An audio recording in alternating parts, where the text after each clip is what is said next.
911, where's your emergency? Sure. My grandson shot his daddy up there. You said your grandson shot your son? Yes, Okay. yes. Would you get somebody over here, please? Do you know where your grandson is? No, he ran back there and got in his car with his mama. Grandson shot his son. Son is upstairs. Just before 3 p.m. in Milwaukee, Wisconsin, police respond to an apartment after a caller says a teenager had shot his own father. It's 1111 was Atkinson, Unit 8.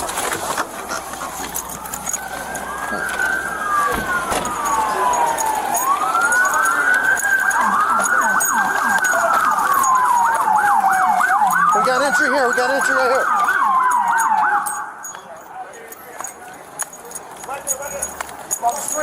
Across the street. Oh.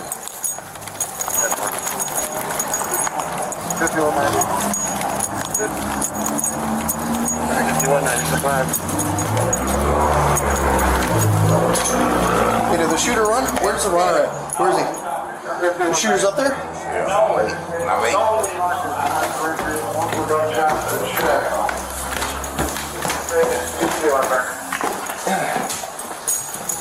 This one is the 1111 was Atkinson, Unit 8. Apologize, not the lender. Where's the son? I don't know if that's, I think that's the son. I think the son. Grandson? In the apartment. No, us. The medical and us. Hey, tell him I'm starting CPR. Commencing CPR. Do we have, We got a scene. Yep. You know where grandma is? is grandma here? Anybody else in the house? Apartment's clear. Apartment's clear. Sorry, there's cases all around me right now. There's cases everywhere. We'll say probably like Can you go get someone? I got the gun right here. You want to do that? we got a firearm here. We got firearm recovered right here. Inside, officers discover 47-year-old Corey Williams Sr. with several gunshot injuries. Emergency crews try life-saving efforts, but he is declared dead at the scene shortly afterward. Officers then began examining the apartment and speaking with possible witnesses.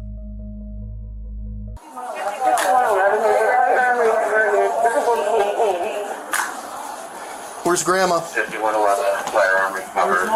There's no one in the apartment. When you get a chance, you do say that. Where's the first witness? The grandfather, whoever was downstairs, said he just heard about it. She just heard about it? He hadn't even been up here. That'll be at least 10 cases in here. Yeah, there's projectiles all over the damn place. You okay? Yeah, I'm just nervous. Did you hear anything or see anything? I just heard, I had my door closed. I was in my room, but I just heard she shot. Okay. Put him in the house. Do you know your neighbor? Corey? Corey Williams? Yeah, that's his dad right there. That's his father? Yeah. Who, do you know his son? No. I was my father and Corey and his father. You are Jesus. How old is your son? No, Theo, yeah. Okay. How old is Theo? Okay. What's your grandson? What's your grandson? He's 18. His name Corey. Okay. Okay. How is he? Police quickly identify the suspect as 18-year-old Corey Williams Jr., the victim's son, who is nowhere to be found at the time. Multiple chest shots. Do we know how many yet? It's, I'm just from listening, 8 to 9 through the chest, another 2 to 3 in the left arm, another 2 to 3 in the hip pelvis area. That's just what I've been able to 8 to find. 9 shots. I don't know what she says, but... Well, he lives here, I think. The son and the mom just got evicted, maybe, according to his dad. Probably from here. No, they got evicted from somewhere else, he thought. And now that's maybe where they were here, Crash possibly. here for a minute. Possible. And he was carrying luggage out with him. The boy was. The 18-year-old. But then he said there was like 5 to 6 other kids with him. Oh, that's weird. That's really weird. So now the question is, but he said the grandson said he shot him. As investigators start piecing together details, they learn the suspect allegedly left the scene with his mother and siblings. A short time later, officers recover a weapon at the apartment. Then the gun itself is a Smith & Wesson. Yes. Police recover a firearm near the body, identified in a police report as a 9mm semi-automatic pistol. Investigators also find 11 shell casings spread throughout the apartment. Shortly afterward, officers securing the scene come across several suspicious documents. Looks like he's asking for custody. Oh. Interesting. He's trying to get custody from the mom probably because she lost her place, or maybe he filed a quick emergency injunction. Yep. Mom didn't like that? Possibly. Keep this in mind for later. Keep that detail in mind for later. About 2 hours later, the suspect is located at a relative's apartment and confronted by U.S. Marshals. Corey Williams, this is the Milwaukee Police. Open the door.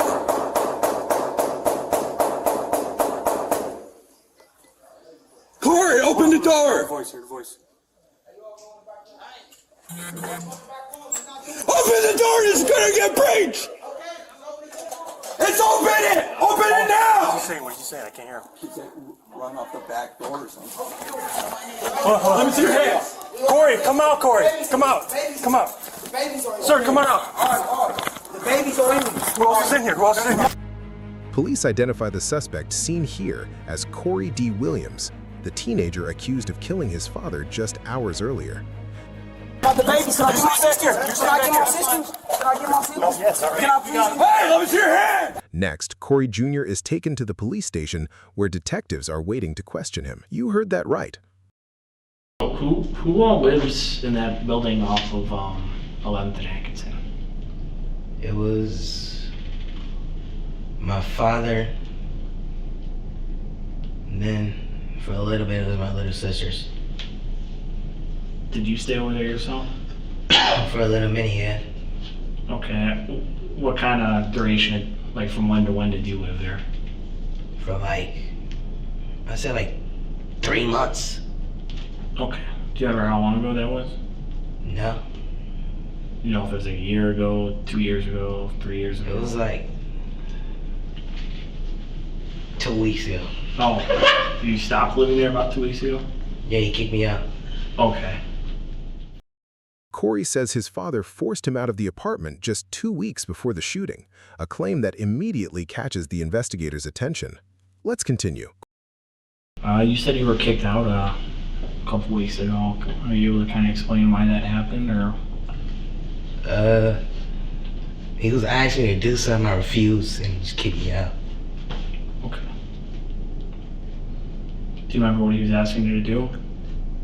He was telling me to tell my mother something.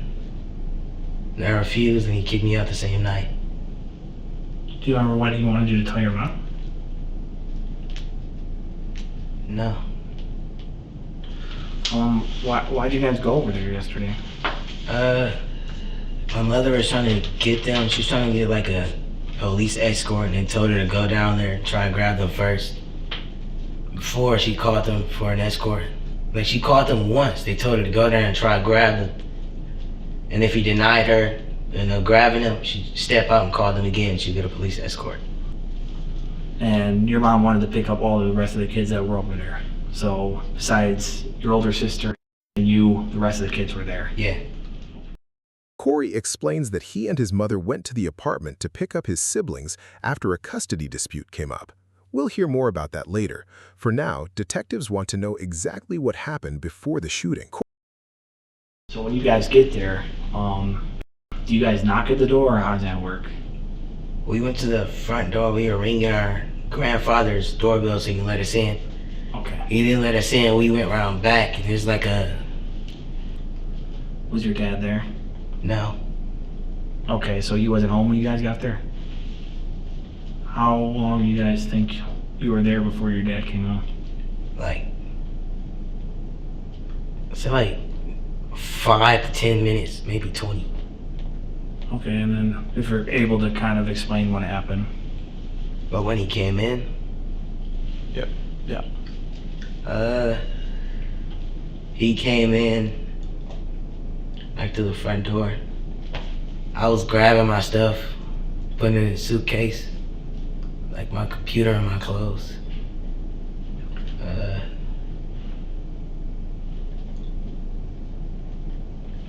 He came in, and the mom started to argue. Then I kind of butted in and just told him to, like, move around, let us leave. He started tussling me at me, like, right here. He was throwing me around. And at this point, he had a gun in his hand. And what kind of things was he saying to you when this was going on? I don't really remember that. He was cussing at me, I know that. Telling me to have respect. And where's everyone else when this is going on? They're right there. They're next to me. They're trying to, like, pull his hand off my collar. So everyone was in the living room? Yeah. When you said throwing you around, can you kind of describe how that was? Like, flinging me around. Like, one hand, I can't really, like, not like picking me up, like flinging me around. Okay. Like, you know what happens then? And he swings me around to the dining room, like the dining room kitchen table. And he swings me over there, and there's... I know this is really tough, man. I can't even put myself in your shoes. He swings me over to the table. And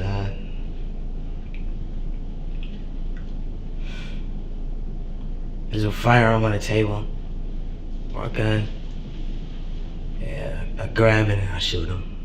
Corey admits to shooting his father during what he describes as an altercation, but detectives continue pressing for more details about what happened. What happened after that?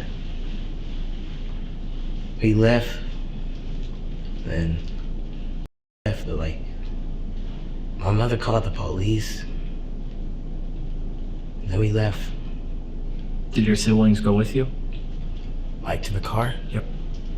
They went the moment it went down, like they left, like they ran. Okay. Do you remember who drove? Mother. Okay. After you shot the weapon,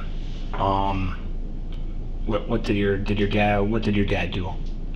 He fell on me. Okay. Did he say anything? No. And then, do you think, when you were done shooting it, do you think it was empty? I don't remember. Yeah, probably. Now, detectives confront Corey Jr. with new information they say doesn't fully match the version of events he gave them. Can you try to remember how many times you shot? Like, was it more than 5 or less than 5? More. Was it more than 10 or less than 10? It was more than 5. That. Okay, so 5 to 10?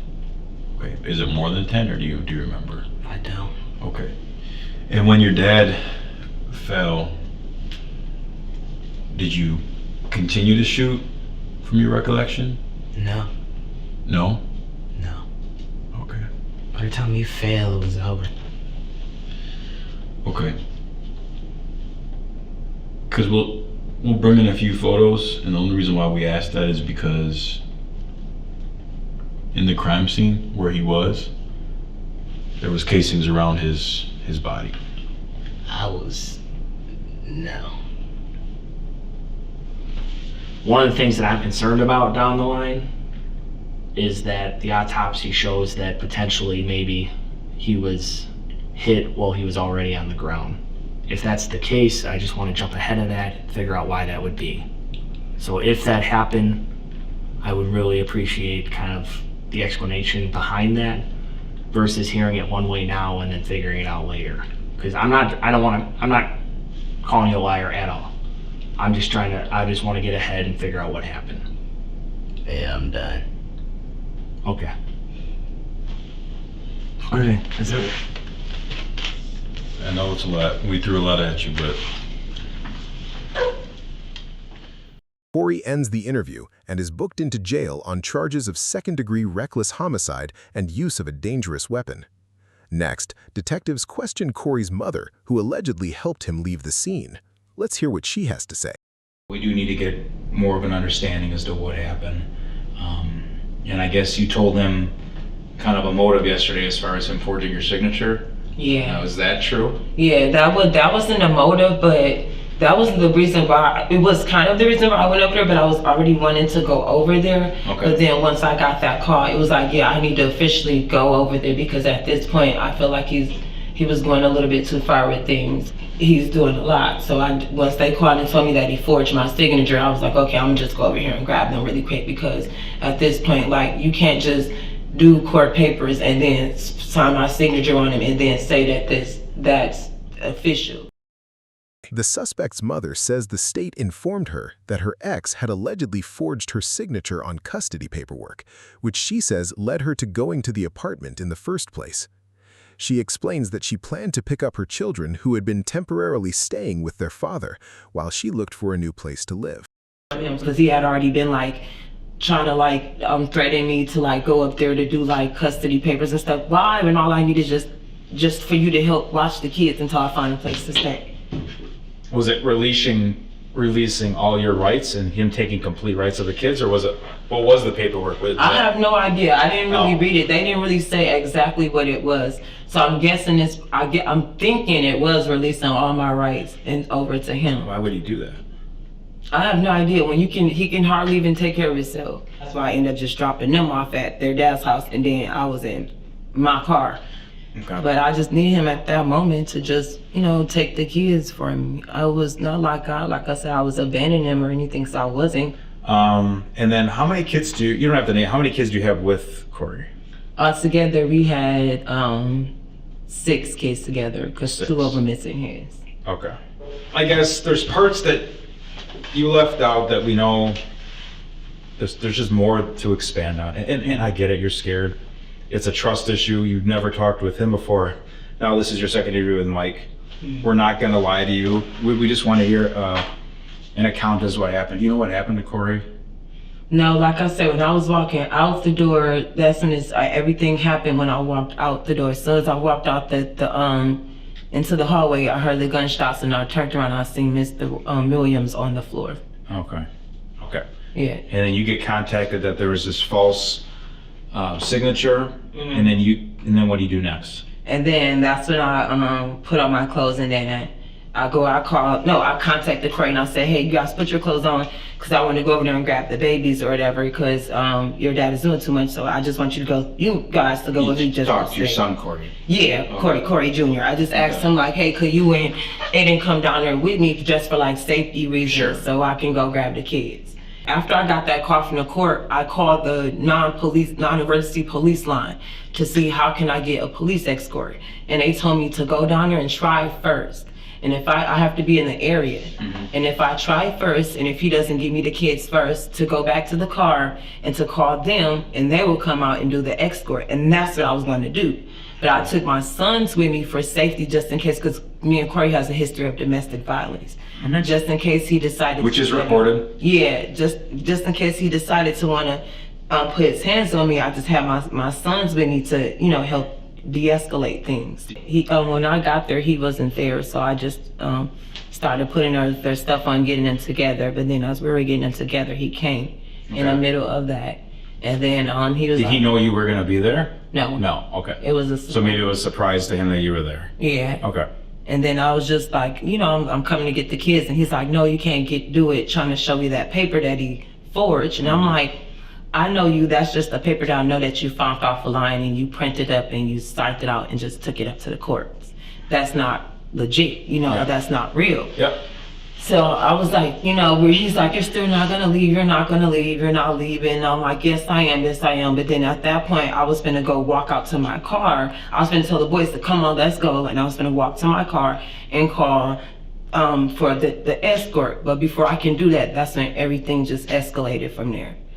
So what was the trigger point? The trigger point was like when me and Corey Sr. was talking in a conversation. Then Corey Jr. stepped in and told him like, like pertaining like let us go. It was like something in that matter, like let us go, move out the way, let us go. And then after that, that's when them two, they started getting into it and getting into a tussle, and then I had to step into them like twice to break it up.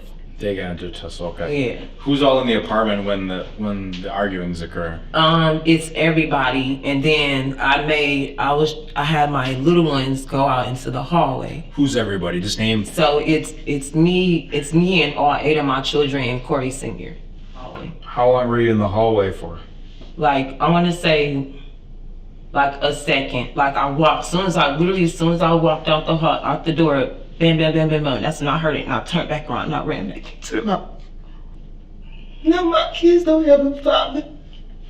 How do you have a dad? Now, detectives confront the suspect's mother with information they say conflicts with her original account. Here's my question for you. Who had guns that day? I didn't see the guns. I didn't see them. They proclaimed they had them, but I didn't see any guns. I didn't see it. So here's the other problem that we have. Did you ever see, when you were in that apartment, did you ever see Corey Jr. or Corey Sr. with a gun? No. When I went to the bathroom, When I went to the bathroom, that's probably when Corey grabbed the gun did, and I still didn't see it. I didn't even know he had it. I never saw anybody grab a gun. I never saw one gun, nothing. None of that. That's how I'm not understanding how Mr. Williams got shot. I never seen not one gun. Well, he got shot a lot. You know that? Yes, yes. I heard all the rounds when I was in the hallway. That's when I heard the rounds in the hallways. How many? I ran back, like I said, when I heard the gunshots, I ran back in. And then I seen what was going on. I said no, and I screamed and I yelled like, Corey, what's going on? What happened? What did you do? What did he say? I can't even remember what he said. I don't even think he really said anything. Well, who ran in the apartment first? Was out by you? Yeah, I ran back in first, and then it came in behind me. And what did he do? Like I can't even remember. Like everything is just so blank to me. Like we got to be a little more honest here. Yeah, everything is so. Listen to me. The fact that you don't see a gun at all, that is just so far from the truth. Right, and that's what I'm saying. I didn't see a gun. By the time I was in the hallway and came back in, I don't know if he stuck it up under his shirt, tossed it, what? I don't know what he did with it. I know what happened, and if you were in there first, you would have seen what happened too. So, Aiden is telling us that when he gets in, so if you're before him, okay, so he's following after you, right? He's saying that he clearly sees Corey standing there with the gun pointing still at Corey. See, that's the part I blanked out on. That's what I'm talking about. I didn't see that part. This is the gun I seen. Now that I'm thinking about it, this is the gun I seen. I don't remember these 2 guns. Okay, that's fair. Where did you see that one? And this the one I seen. No, I don't remember those 2 when I seen them. And where did you see it? This the one I seen in Corey's head. That's what I see. That's what I seen. Now that I remember it, like that's what I seen. Cause I'm like everything was all fast and I blacked out. I heard the gunshots, but I didn't see a gun. But then now I'm thinking about it. This is the gun I did see. Can I have somebody here to represent me too? You can. Yeah. So you're here for aiding a felon. I'm not aiding anything. Well, I don't think he ever told you. So just I didn't aid anything. Just so that you know. I didn't aid anything, and then I go to school too. I get back to my kids. I was not trying to make sure that Corey didn't go to jail or anything. I was not trying to aid a fugitive or anything. Court records show Corey later accepted a plea agreement and admitted guilt to homicide by negligent handling of a dangerous weapon or explosive. He was originally sentenced to 5 to 8 years in a state correctional facility, but the judge suspended the prison term and instead ordered 5 years of probation, allowing the teen to avoid serving time behind bars.